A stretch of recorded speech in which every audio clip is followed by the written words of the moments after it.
although doctors don't really know for sure what causes people to get diagnosed with CRPS, it's sort of like the perfect storm. I read the book by Dr. Katinka. What was it called? Putting Out the Fire. And I learned for myself personally, it was like a snowball effect.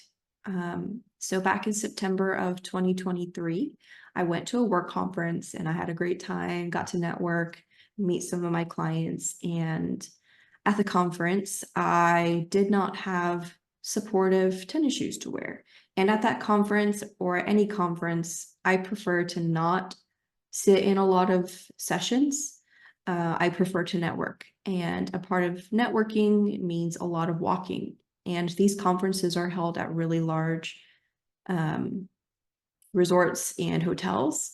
And on top of that, I am constantly walking around the hotel and outside the hotel to wake myself up. And so during the whole conference, which lasted about 3.5 days, I didn't wear supportive shoes. I knew better not to do that. I had actually ordered new supportive shoes because the ones I had were too worn down for the conference. But by the time I received the ones I ordered in the mail, they were the wrong size for me, and I ran out of time. And when we got to the conference, it was in downtown LA, and it was too much of a headache to find a store that I could quickly get some supportive shoes. So as a result, I wore Vans, which I don't recommend at all wearing, whether or not you have CRPS. They are not supportive, and I walked a lot. I walked all day, every day for 3 days in those unsupportive shoes. And on the last day when I woke up, I put those Vans back on. And as soon as I did, and then I stood up, I immediately felt a sharp.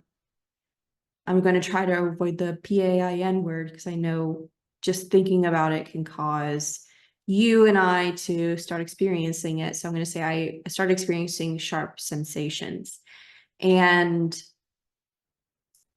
I got concerned, but then it went away. And I thought that was weird. I've never ever experienced that before. But uneducated me didn't know such a thing like CRPS existed. I thought maybe I just pulled a muscle, but it went away. So I didn't think about it at all. So I went about my day like normal. The pain still didn't come back at the end of the day. Then over the weekend, I got supportive shoes. I went about my life like normal. I never got pain again. So that Saturday or somewhere around then, we went to the state fair in Texas, which is big. And we were there for 6 hours. And I walked the whole time and I was fine. No pain or no sensations. Then the next day, I went to the gym, did some strength exercises, walked on the treadmill for 30 minutes, and still fine. So by this point, that sensation I felt is long gone out of my mind and memory. The next day, I went for a walk with my daughter. My daughter rode her scooter outside, and she all of a sudden decided to go from really slow every time riding the scooter to being confident and all of a sudden going really fast. So I had to run after her and jog after her. Now, it was a very, very short jog, just down the cul-de-sac and back, like 7 houses down, 7 houses back type thing. So it was maybe 10 minutes worth of on and off light jogging. That night, that sharp sensation came back, and it came back with a vengeance, and it did not go away.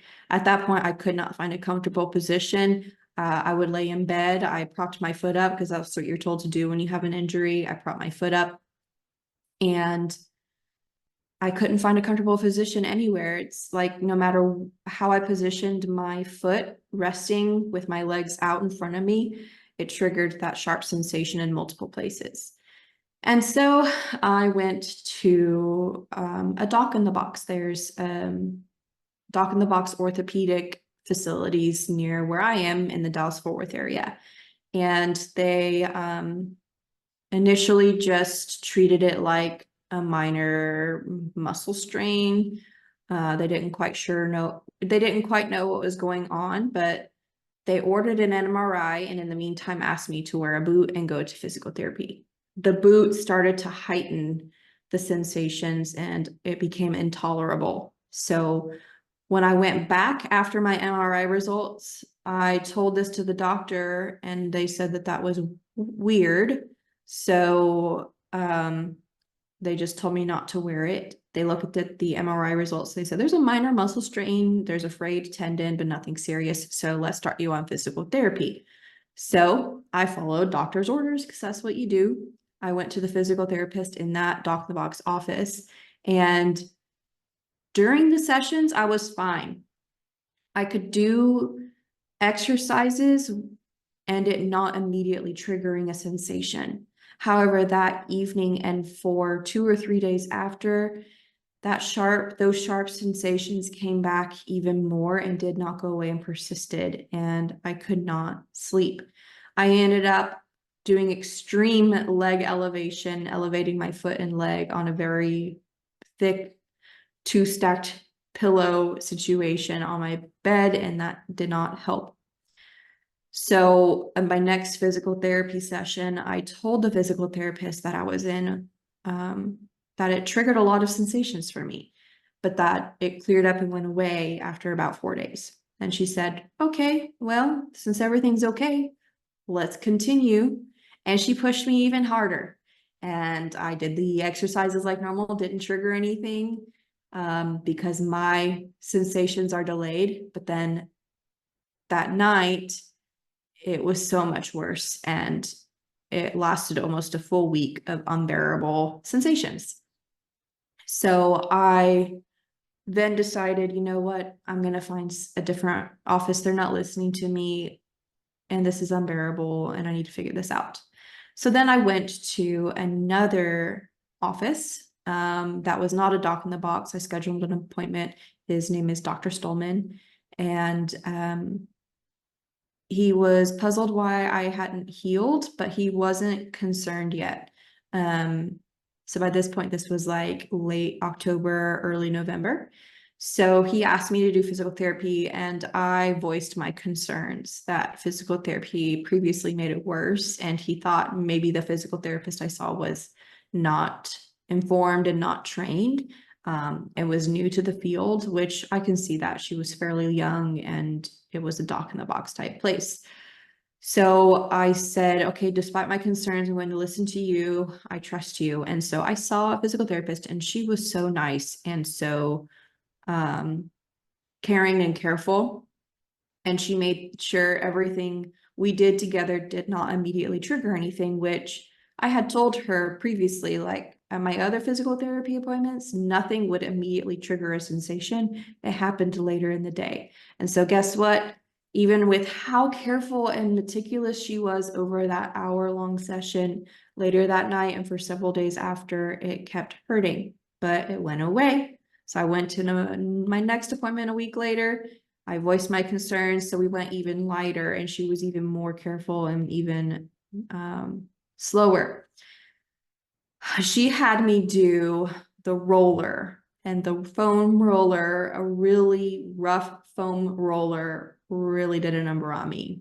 I could tell I probably shouldn't be doing this, but I did it anyway because she asked me to instead of listening to my body, which is the number one thing you need to do with CRPS or anything in general is listen to when your body says you shouldn't be doing this. So while I was doing the foam roller on the outside of my leg and I was putting my weight on it, it hurt quite a lot, but I kept doing it.